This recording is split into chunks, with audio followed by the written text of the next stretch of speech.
Corona के टीके Covishield की दूसरी डोज के अंतराल को बढ़ा दिया गया है। आखिर कोविशील्ड के दूसरे टीके के समय में बदलाव क्यों किया गया? 12 से 16 हफ्ते करने के पीछे वजह क्या है?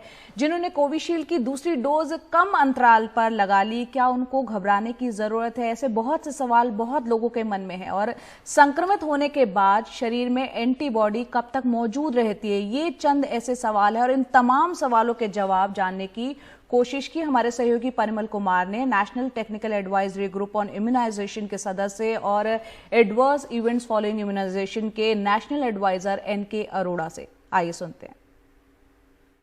टीके के अंतराल में बदलाव कर दिया कोविशील्ड में। ये बदलाव लगातार 2 बार से हुआ है। इसके पीछे वजह क्या है? अप्रैल के आखिरी हफ्ते में अब वहाँ यूके से ज़मीनी जब उन्होंने वैक्सीन दिया उसका वैज्ञानिक साक्ष्य आए हैं और उनके हिसाब से अगर एक डोज दी जाती है और दूसरी डोज 3 महीने बाद दी जाती है तो बीच में एक डोज और दूसरी डोज के बीच में 65 से 88% तक बचाव मुमकिन है, प्रोटेक्शन पॉसिबल है। इस साक्ष्य को देखते हुए हम लोगों ने ये निर्णय लिया कि इसको अब 12 और 16 हफ्ते के बीच में किया जाएगा। अब एक सवाल उठता है कि 16 हफ्ते, 12 से 16 क्यों?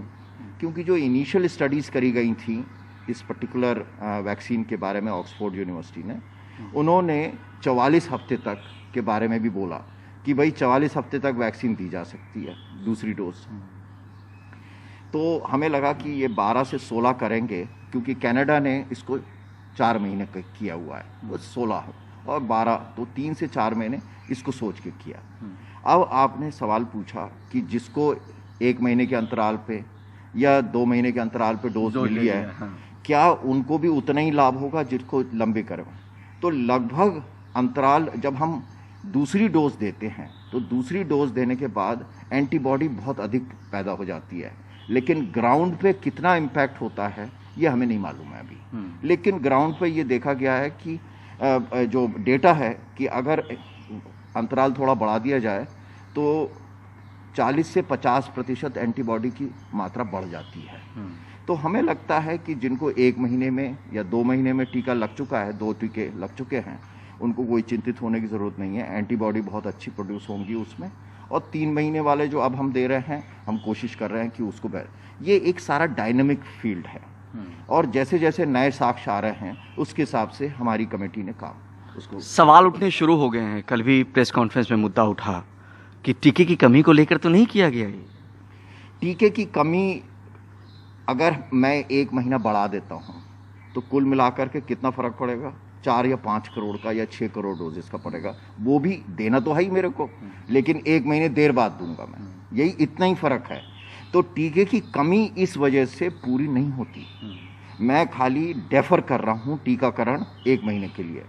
टीकाकरण का जो इंटरवल किया है प्राइमरीली साइंटिफिक बेसिस पे कि इसका फायदा ज्यादा है। तुलना अगर की जाए सर कि जिन्होंने 28 दिन पे लिया, जिन्होंने 6 से 8 हफ्ते के बीच में लिया, अब ये 12 से 16 हफ्ते के बीच में लेंगे, तुलनात्मक अध्ययन क्या कहता है? कितना फायदा हो जाएगा नए वाले गैप बढ़ाने से? इस बारे में कोई साक्ष्य उपलब्ध नहीं है, लेकिन भारतीय सरकार ने इसके लिए स्टडी इमीडिएटली प्लान कर ली है जिससे कि हम देख सकें कि 1 महीने के वक्फे वाला, 2 हफ्ते के अंतराल वाला और 2 महीने के और 3 महीने के अंतराल वाला जो होगा वो उसमें किस तरीके से बेसिकली हमें इन्फेक्शन से कितना बचाव मिलेगा, सीवियरिटी से कितना बचाव मिलेगा और हमें जो है हॉस्पिटल डेथ का कितना बचाव मिलेगा।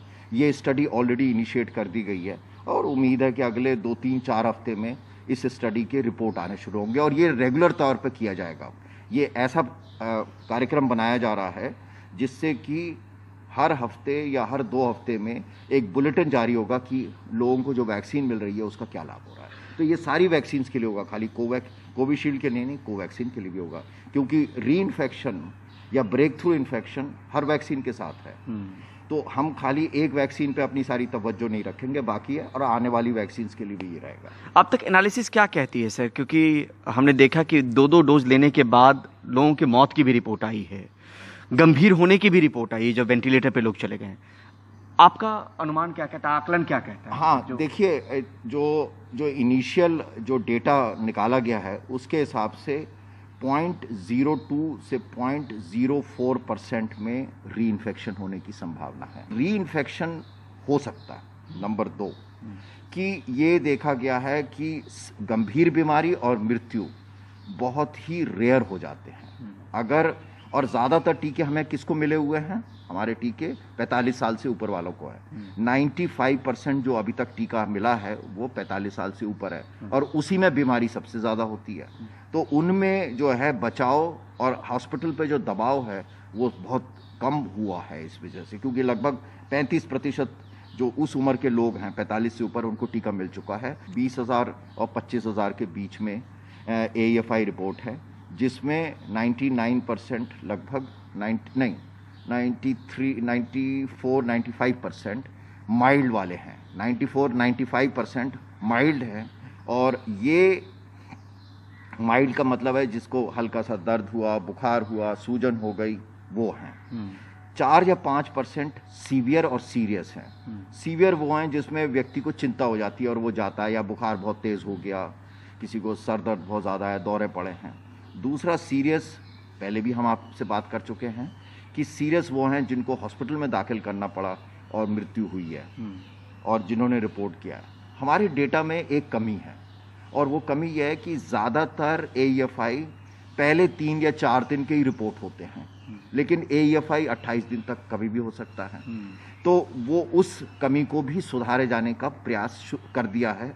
ज़मीनी तौर पे लोगों को निर्देश भेज दिए गए हैं कि जिसको भी वैक्सीन मिले वो उनको प्रोत्साहित करे कि भाई अगले 4 हफ्ते तक अगर कोई समस्या हो तो वो उसको रिपोर्ट करें। तो सर इसमें जो है AFI वाले में क्या हम लोग इस बात को लेके भी कुछ चीज़ें ड्रॉ करने की कोशिश कर रहे हैं कि 2 टीके के बाद भी अगर डेथ हो गया तो वजह क्या रही? क्या इसको लेके भी फाइंडिंग्स कुछ की जाए? हाँ, वो सारा बिल्कुल, अगर 2 टीके के बाद भी अगर किसी को कोविड वगैरह हो गया, एक तो कोविड की वजह से मृत्यु हो गई, वो एक है। दूसरा जो है वैक्सीन की वजह से, क्योंकि आपको मालूम है कोवैक्सीन के बारे में इतना अभी जो भी मालूम हुआ है उसमें इतना नहीं है, लेकिन कोविशील्ड के बारे में जो पूरे अंतर्राष्ट्रीय स्तर पे और जो भारतीय स्तर पे जो पता चला है उसके हिसाब से पहले टीके के 4 से 16 या 20 दिन तक एक समस्या हो सकती है, यानी क्लॉटिंग और ब्लीडिंग वाली समस्या हो सकती है। वो हमने यहाँ पर ज़्यादा नहीं देखी है। हमने कुल देखा है कि 10 लाख टीकों में 0.61 यानी 1 करोड़ में 6 लोगों के बीच में वो समस्या होती है, अभी तक जो हमारा आंकड़ा है। 1 करोड़ लोगों में 6 व्यक्तियों को इस तरह से क्लॉटिंग और ब्लीडिंग की समस्या हो सकती है। ये यूरोपियन डेटा से बहुत कम है, लेकिन हम अपने डेटा की गुणवत्ता को सुधारने की कोशिश कर रहे हैं और एक्चुअली जानने का प्रयास कर रहे हैं कि क्योंकि हमारे पास ज़्यादातर डेटा पहले 3 या 4 दिन का ही है और उसको सुधारने का प्रयास किया जा रहा है। लेकिन बाकी ऐसा ये वैक्सीन पूर्णतः सुरक्षित हैं दर्शकों के लिए कि वैक्सीन को हम स्वास्थ्य केंद्र पे इसलिए देना चाहते हैं कि कुछ लोगों को एलर्जिक रिएक्शन होता है बहुत तेज और तुरंत होता है। अगर उसका इलाज ना किया जाए तो जान को खतरा हो सकता है। इसलिए ये वैक्सीन घर घर जा करके नहीं दी जा रही है। शहरी क्षेत्रों में हाउसिंग सोसाइटी या मैं कहीं पे स्कूल में जाके दे सकता हूँ क्योंकि हॉस्पिटल नज़दीक होते हैं, लेकिन ग्रामीण क्षेत्रों में इस तरह का अभी फ़िलहाल ये ऐसा सोच है कि या तो PSC या CSC पे ये टीका लगना चाहिए, जिससे कि अगर कोई इस तरह की दुर्घटना होती है तो उसका तुरंत इलाज किया जा सकता है। प्लाज्मा को लेके क्या कहना चाहेंगे? जो भारत में प्लाज्मा की स्टडी हुई है उसके हिसाब से मरीजों को कोई विशेष लाभ नहीं होता है और इसलिए जो प्लाज्मा के बारे में बहुत एक कई बार अत्यधिक उत्साह दिखाया जाता है, वैसा सही नहीं है कि प्लाज्मा नहीं मिला इसलिए मेरा मरीज मर गया या प्लाज्मा नहीं मिला इसलिए देर लग गई ठीक होने में।